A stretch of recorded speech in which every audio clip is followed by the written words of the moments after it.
BookTube, my name is Sarah and welcome to my channel. Today I'm coming to you with my weekly reads for February 24th of 2018. I have 6 books to talk about in this video, so yeah, I'm gonna do my best to keep it reined in and I don't go on too long about all the books, but you guys know I love giving you thoughts on, you know, not necessarily a review, but my thoughts on all the books that I read, and of course I will also be telling you what I'm currently reading. But what is currently in my mug, again, this is my Peeps mug. I love using this mug when I record because it is nice and big and I can sit it on the floor beside me and there's less of a chance that I'm going to knock it over. I have done it before. I did it last week actually when I was finished doing my weekly reads. I had stopped and got up to do something before I continued because I like to bulk film. And I stood up and completely forgot my tea was there and it went all over the floor. Oh, what a giant pain in the butt to have to deal with. But anyway. What I'm actually drinking is my Snow Day tea from David's Tea, which is my favorite from them, one of my favorites. And this one is a chocolate and mint tea. It comes out at the holidays, but I tend to stock up on it when it comes out. It's a great herbal tea. And unfortunately, I have been fighting a migraine for the past 3 days. The headache's been kind of coming and going. Right now I'm feeling good, so that's why I thought I'd sit down and do my recording for you guys. But I do apologize if I look a little tired. That would be why. I actually got up this morning to pick up my husband from work, picked him up, we did our grocery shopping, we came home. I was kind of getting my notes and stuff together to do my recording today, and I went and laid back down for like 2 hours. Just because it's Saturday. I can do that. But yeah, so that's why I'm drinking the herbal tea today. So the other thing I wanted to talk about very quickly before I got into the books is I've been watching a lot of booktubers are doing BookTuber Shoutout videos, which I think is absolutely fantastic. And I have found so many great new booktubers watching these shoutout videos. And I thought about doing one myself. Sorry, eyelash. And then I thought, well, you know what would be kind of fun is that every week when I do my weekly reads now, I am going to mention a booktuber that I watch and that I enjoy. Well, obviously, if I watch them, I enjoy watching them.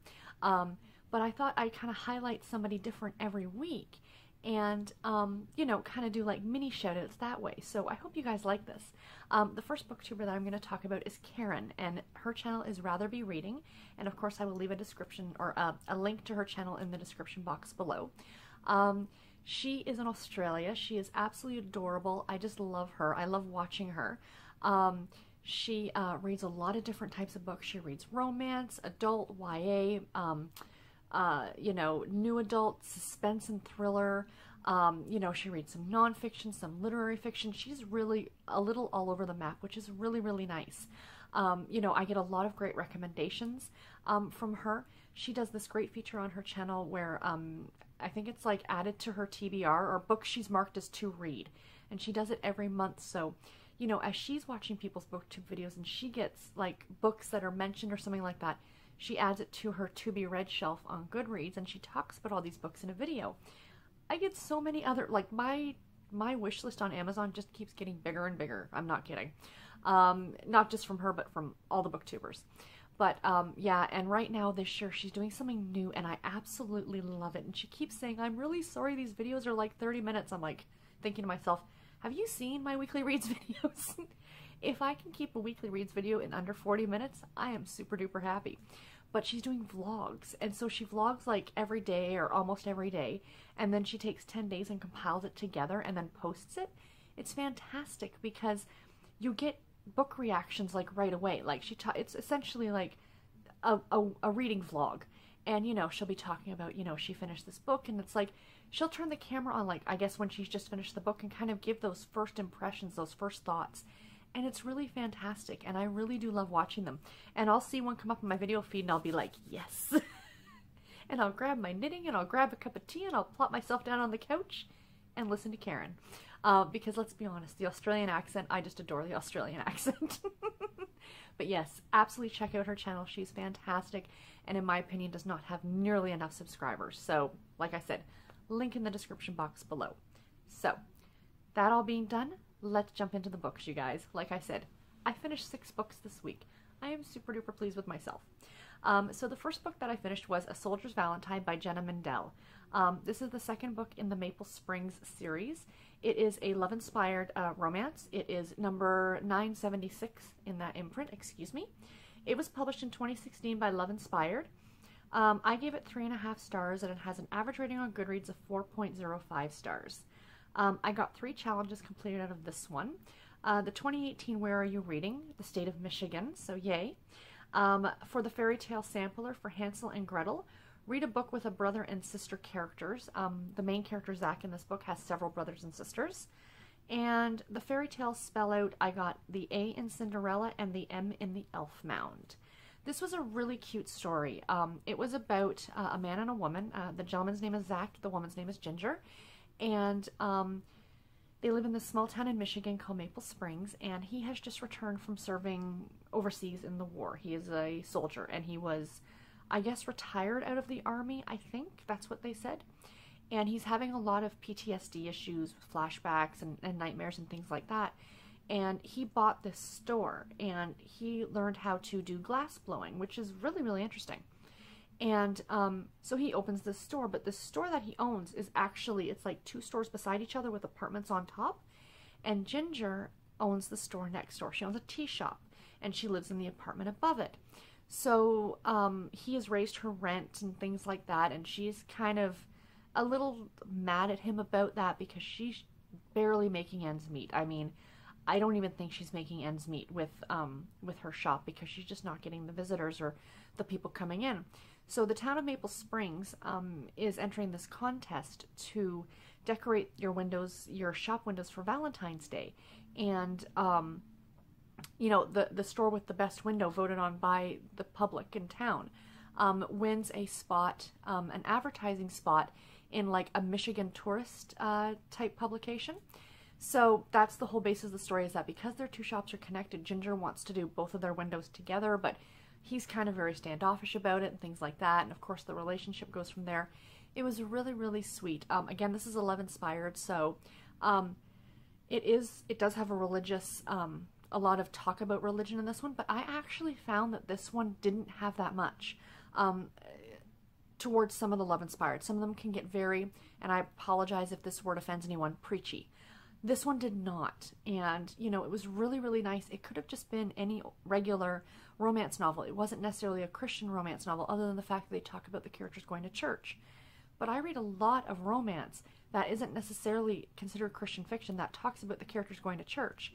So, you know, I think this could have gone either way. Of course, this was a clean story. There was no adult content, no swearing, which compared to some of the other books I read this week was a really, really nice change.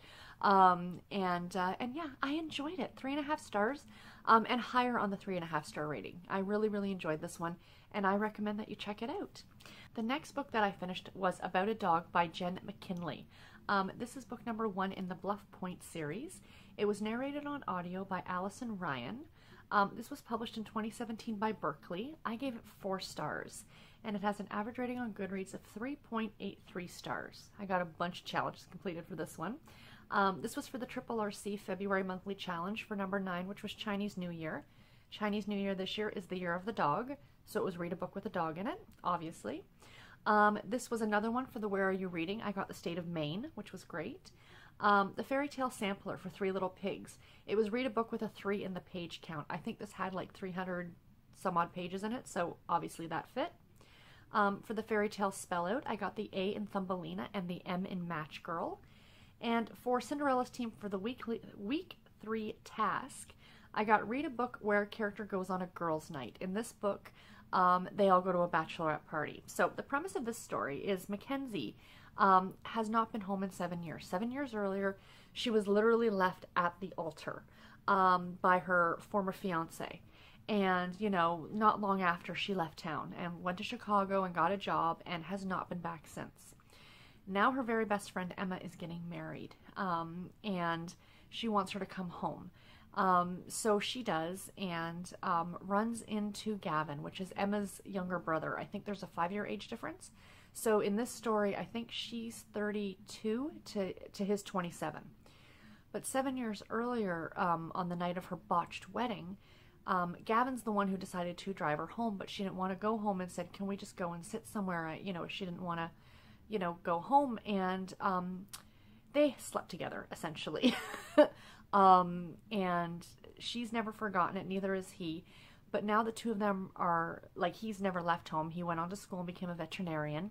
And, you know, she comes back, and of course old feelings resurface, and, you know, what happened years ago kind of resurfaces, and things like that. This was a really, really great and sweet story. I love the friendship between Mackenzie and Emma, and then there's the two other friends which are going to appear in other books coming up in the series. The other bridesmaids. The best, one of my favorite scenes is at the very, very beginning of this, and you know, the three bridesmaids, Mackenzie and the other two girls, show up at the dress shop to try on these bridesmaids dresses, and they're horrific, like something out of the 80s with the puff sleeves, and they're like a baby puke green, and, you know, they've got crinoline, and the girl's like, this can't be real, this has to be a joke. And, you know, I'm listening to it as I'm driving, and I'm chuckling to myself, because I thought, yes, what a great prank to play on somebody, like, as a bride, you know, to have been able to play on somebody. That would have been so much fun to do. But yeah, so, like, that's, you know, right off the bat, there was some great humor in this book. The whole part with the dog is that Mackenzie finds this stray puppy and decides to take it in. And then there's some issues. She's got not really a boyfriend, a guy that she was seeing in Chicago, and they were kind of keeping it very... They got together for fun, wink wink, if you know what I mean. And, you know, they would spend time together, maybe go to dinner or a movie together, things like that, but it was very casual. They'd been together for like 3 years, but had not talked about moving in together. They were keeping their separate lives, and he was going to London on business for 2 weeks, so he couldn't come with her to this wedding. And he told her he thought that maybe they should take a break. And then when he finds out about this dog, a bunch of other things start to happen because he doesn't like dogs, and he figures if she's going to come back, she can't bring the dog, and, you know, there's this whole other backstory with him that really, really ticked me off. I did not like that character at all, but all the other characters I absolutely adored. The groomsmen, some of them were just hysterical. Total guy humor, a lot of it, but really fun. There's this one part where all the wedding party before the wedding, like well before the wedding, like a week before, they're at this bar and they're all like trying to come up with the best slang name for male parts. It just hysterical, absolutely hysterical. I love this book. This was like my first time reading a book by this author, and I will definitely be checking out more of her work, and I will definitely be reading on with this series because, like I said, I just loved it. The next book that I finished was Marriage Made in Shame by Sophia James. This is book number 3 in the Penniless Lords, book number 2 in the Penniless Lords series. It is a Harlequin historical, and it is number 1248 in that imprint. This was published in 2015 by Harlequin Enterprises. Sadly, this was my lowest star-rated book this week, and so far this month, and that's a 2.5 star. It has an average rating of 3.59 stars, though, on Goodreads. I got a couple challenges done for this one, and this was for the What to Read in 2018 for task number 20. Favorite authors, essentially read a book by one of your favorite authors. I do enjoy this author. This just wasn't one of her best works. And the other one was for the fairy tale Spell Out, which was I got the M in Thumbelina and the S in Wild Swans. So this story is about a woman by the name of Adeline, and she, her parents passed a number of years before, and she never had a proper season in London society. And because they just weren't around to do that, and, you know, there was a lot going on. She was in mourning for a number of years, and now she's being looked after by her aunt and uncle. But she's a very wealthy young lady, and could essentially live out the rest of her life in very, very good comfort, and not have to marry or anything. But her aunt and uncle are insisting that she kind of have a season, even though she's a bit older than most of the girls, because, you know, give it a chance, you know, maybe you'll meet someone or what have you. But she figures everybody's probably just after her money. And then she meets Gabriel, and he is he's got some money, but not enough. Like he says at one point in the book that maybe enough to tide them over for a few years. He's looking after his ailing mother, and he was also in a really bad accident a number of years earlier that left him impotent, and I think it killed a woman that he was, or not. It killed a woman that he cared about deeply. So that's kind of the whole premise backstory of this. I just found that there was a lot going on for a novel that wasn't that long. Like, to be completely honest, I mean, it was around 250 pages, but you were introduced to a lot of characters, And I found like even the first half of the book to be very confusing. I would put it down for a bit, and I would go back to it and be like, okay, what's going on? And I generally am only reading one ebook at a time. I mean, last week I was reading both this one and I wanted to finish A Soldier's Valentine, but they were two vastly different books, so it should have been no problem for me to be able to differentiate in my head between both books. But I don't know. I don't even know what to say. I just didn't care for it. It wasn't the best story by Sophia James. Like I said, she writes some great books. She's one of my favorite authors. And this one was just disappointing, unfortunately. It is the second in a series, but they are more companion novels than they are a true series. I do believe you meet up again with the characters from the first book. So I am going to continue on. I think there's only 3 or 4 books in this series, so I might as well finish it off at this point. I'm halfway there. And again, it's Sophia James. This one just happened to be a dud. You know, these things happen. Not every book is going to be absolutely spectacular, unfortunately. The next book that I finished was One More Kiss by Samantha Chase. This is the first book in the Band on the Run series. It was narrated on audio by Christopher Kipenik and Julia Moitka, I believe. Excuse me if I'm saying that incorrectly. This was published in 2015 by Sourcebooks Casablanca, and I gave this book 3 stars, and I'm sorry I did not get the star rating for this one from Goodreads. I'm pretty sure it was up in the 4 stars, though. A lot of people seem to like it. Unfortunately, I did not so much. I got 4 challenges completed out of this one. The 2018 Where Are You Reading for the state of North Carolina. I got the Pick It For Me challenge for February. This was the book that came off my TBR. For the fairy tale sampler, The Pied Piper of Hamelin. It was read a book with a musician character. The main male lead in this is a guitarist in a very famous rock group. And for the fairy tale spellout, I got the O for the Elf Mound and the C in Chicken Little. Okay, that wasn't fair. I did enjoy this book, but I didn't love this book, unfortunately. And it had a lot going for it. It was a really great premise. The premise of this story was that Matt, who is the male lead in this series, or in this book, is the lead guitarist for a very famous rock band, like I said. And Vivian, who is our female lead, is the younger sister of one of his best friends. So what has happened at the beginning of this book is that at the very, very beginning, Vivian sneaks backstage at one of the band's concerts. And she sees him, but he is very drunk at the time. And they share a kiss, and of course she remembers it, but he does not. Several years pass, and just after that concert, the band decided to take a break. And they all kind of went to go do their own separate projects. Well, Matt actually ended up going on Broadway and doing a rock musical, I guess kind of like Tommy or something like that, to put it into perspective.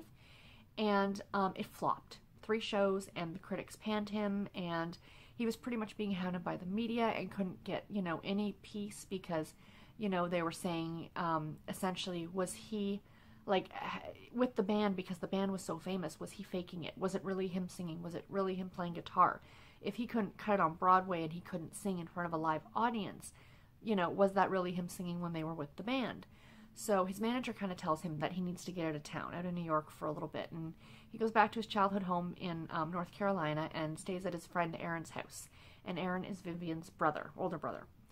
And Aaron's going to be in London for a month. So, you know, that works out well that Matt can have the house. Well, then, of course, Matt and Vivian have a relationship and things like that. What really bothered me about this story was Vivian herself. I really did not like her. I found her to be extremely stuck up and incredibly snobbish, and she seemed like almost a decade older than Matt, and she was actually probably closer to 4 or 5 years younger than him. It's the way that they were portrayed, I believe. Like, maybe not that she seemed a lot older, but he seemed a lot younger. Do you know what I mean? It just really, really got on my nerves, you know, and they talked so much in this book about food. Vivian's a food blogger, and she works for a magazine now as an assistant editor, but she used to have her own food blog. Every single chapter, they were talking about what they were eating. I knew more about what these characters were eating than what their personalities or backstories were like. That was the other thing that really kind of got to me, too, that had me really confused, was that they talked about Matt having this bad drinking problem, but I didn't see any evidence of that. Like, You think that the author would have built that up a bit more, maybe in the prologue or something like that, but it talks about one time him getting drunk and, you know, kissing Vivian, and, you know, but there's nothing alluded to that he did this a lot, or that he, you know, it got him into trouble or anything at all like that. It just kind of irked me. The writing in this, though, was great, and surprisingly, this was a relatively clean romance. You know, adult situations happen, but they happen behind closed doors, if you know what I mean. So, you know, that was kind of nice. You know, a nice change of pace. The other thing I want to talk about, the narration on this. Oh my gosh, you guys, this drove me crazy. So this was a dual narration. And usually what happens with that is that, and in this book especially, you've got Matt telling part of the story and Vivian telling part of the story. So it isn't first person, but it kind of switches back and forth every so many chapters between the two characters, which is fine. My issue with this is that even though, like, let's say Matt was narrating, if Vivian started talking, the female narrator would talk her voice, or vice versa. It was a little jarring as you're listening to it on audio, like almost like you're constantly being pulled out of the story, because it's like suddenly you're hearing a different voice. Now, I know if you're watching television, you know, you've constantly got lots of different characters talking, and that's not what I'm saying, that I can't understand the different voices. But when somebody's narrating something and that person, like, you know, the male narrator was narrating everything for Matt, including, like, you know, let's say Vivian's brother Aaron talking, so you're getting these two different male voices from the same narrator, and then all of a sudden this female voice comes in. It was just a little odd, and I've never heard that done before, and I have to say I didn't care for it, that style of narration, but whatever. It is what it is. This was an Audible romance package book. I'm not saying don't check it out. I mean, 3 stars is average for me. I enjoyed it. Again, it's not one that I'm going to recommend to everybody, but, you know, if you think it's something that you're going to like, definitely check it out. I do want to continue with the series. I did enjoy the book enough to want to continue on, because you're given kind of some information on the next book that's coming out, one of the other members of the band, and his book, and I really do want to read his story, so I am looking forward to that one. The next book that I finished was Lawman Protection by Cindi Myers. This is book number 2 in the Ranger Brigade series. It is a Harlequin intrigue novel, and it is book number 1578 in that imprint. It was published in 2015 by Harlequin Enterprises. I gave it 3.5 stars, and it has a 3.71 star rating on Goodreads. I got 3 challenges done out of this one. For the February monthly challenge, for number 10, which was Reader's Choice, read any book of your choosing. Also for the fairy tale sampler, I got The Gingerbread Man, which was read a book with a chase scene. And for the fairy tale spell out, I got The Ellen Chicken Little and The Sea and Ugly Duckling. This one was a cute story. I hate saying cute story when we're talking about a romantic suspense novel, but this one was an enjoyable story. It is part of a series called The Ranger Brigade, and essentially the series takes place in Colorado near one of the national parks. And there's this overarching storyline that follows, I think it's 6 books in the series, so you're kind of getting a bit more of that main mystery, but the immediate kind of mystery is being solved, if that makes sense. So this is the story of Emma and Graham is one of the people in the Ranger Brigade, and she is a reporter, and she is looking for her friend Laura, who has gone missing. They don't know if she's been kidnapped or what's happened to her.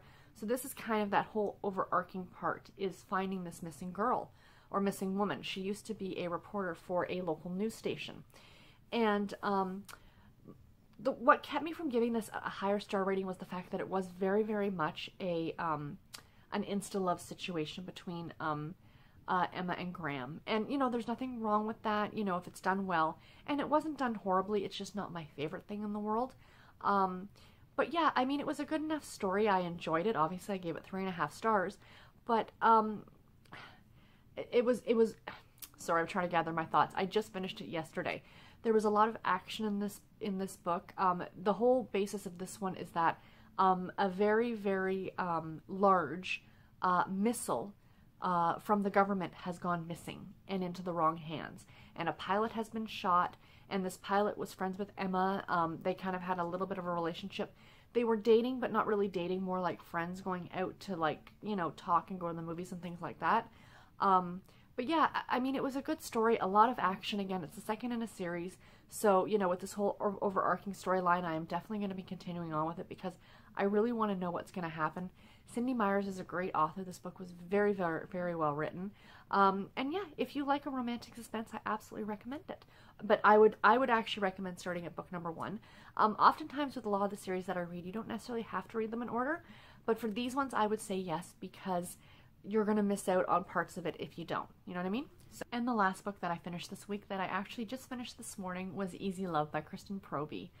This is book number 1 in the Bordeaux series.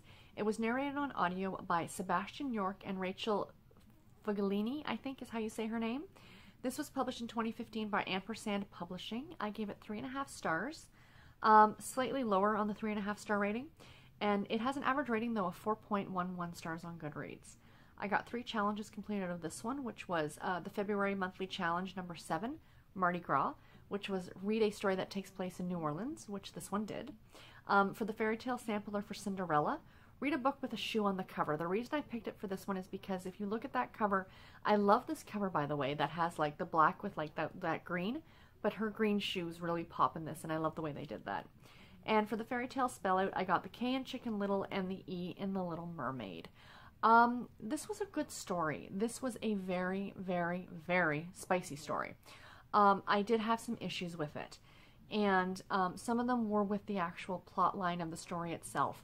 So the whole basis of the story, it's about a man named Eli, and he runs a family company that's been in the family for generations. And they find out at the very beginning that someone is stealing from the company, one of their employees. The company is actually run by the siblings. So his younger sister Savannah and her twin brother Declan. So of course the rest of the books in this series are going to follow those siblings. And so someone is stealing from the company. So Savannah has a friend that she went to college with, whose name is Kate. And this is Kate's job, is she comes in and kind of goes undercover in the company to find out where this missing money is going. Interesting storyline, right? Okay, great. So again, this was another insta-love type idea. Actually, I shouldn't even say that. It was more of an insta-lust. Within the first 15 to 20% of this book, the 2 characters were in the bedroom already. And it was very, very spicy. Actually, now that I'm sitting here thinking about it, it might have even been more spicy than that Dare book that I read earlier this month. I mean, it was well written. It wasn't horrible, but it just seemed to be a little excessive. Do you know what I mean? I like more of a story and less on the sex. I don't mind the sex, obviously. I mean, I read a lot of books that contain that, but I like a bit more story. So, you know, all these things kind of happen, and, you know, she's trying to find out what's going on, but both of them know that she's only there for like 6 weeks to find out who this person is. And then she's going to be leaving, and neither one wants to, of course, admit that they want Kate to stay, and all these things. And then, of course, there's the issue with, without giving away too much of the story, when they find out the person who did the thieving, if you will, or the stealing, that this person tries to hurt Kate, and she actually ends up in hospital. And this really bothered me. So she's in hospital, and it was extremely serious what it was. And then she's home, and she's being looked after for a few days. And then they really gloss over what happened to the person who did the thing. And I'm like, what? That's all we're going to get? You were building up to this the entire story, and it's kind of like, bloop, bloop, bloop. You know, what happened, and that was it. Oh, so annoying. But then the book would redeem itself in another place. Savannah. This book could be a trigger to a lot of people for domestic abuse, because both Kate suffered from it with her ex-husband, or, you know, she was abused by her ex-husband, I should say, and Savannah is being abused by her husband. And there's one scene where something really bad happens, and, you know, just the relationship between Savannah and Kate is so sweet, and I really, really love the way that was written, and it was so, so well done, and so carefully done. And I really liked it. So, you know, like, as I'd be reading the book, I'd be thinking in my head, oh, this is 3 stars. And then I'd read something like that and go, oh, maybe this is 4 stars. You know, like, you're kind of doing that as you're reading the book. So, yeah. Ultimately, a part of me wanted to give this 4 stars, but unfortunately, the audio may have ruined it for me. Sebastian York, I have listened to him before do audio, and he's really, really good. This is the first time for the female narrator, but I really liked her as well.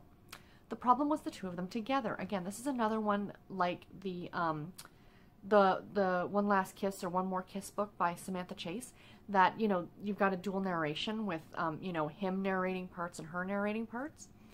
Again, well done. That doesn't bother me. What bothered me in this one is that this whole story takes place in Louisiana, or in New Orleans. So the Bordeaux family is going to have those New Orleans accents.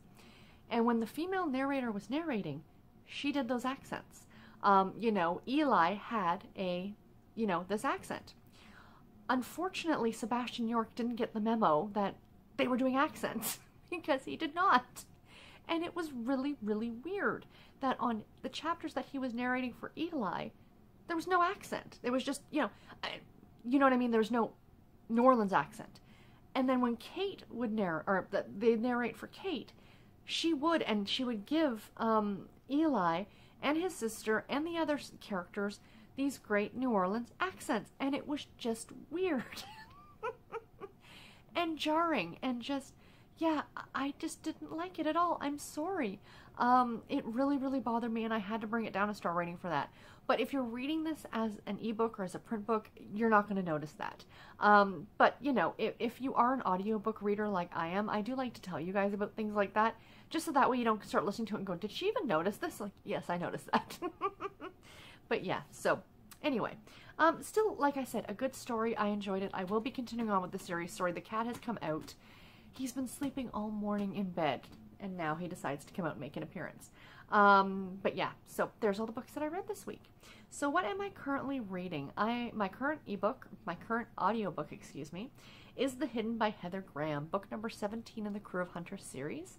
And this is being narrated on audio by Phil Giante. I have literally just started this. I'm maybe 10 minutes into it.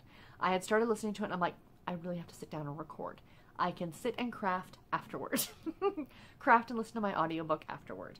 I have this book, my ebook that I'm currently reading, and one more audiobook to finish before the end of the month, which is 5 days, including today. I can do it.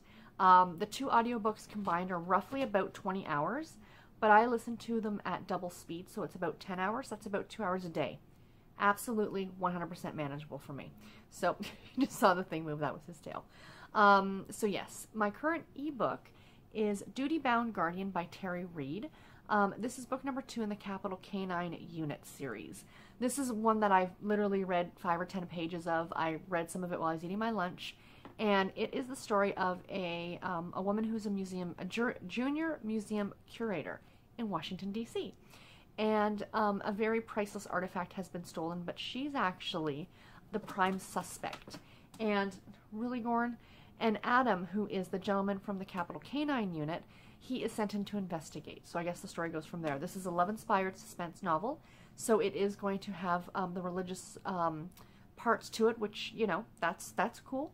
And I really enjoyed this series, and already we've had a slight mention of the first book in the series, so yeah. But anyway, that is what I am currently reading, so I will show you guys very, very quickly what I am crafting. Now I haven't gotten to show you guys this. At work, I've mentioned this before, on lunchtime, sorry, I'm petting the cat because, you know, he just looks so darn cute.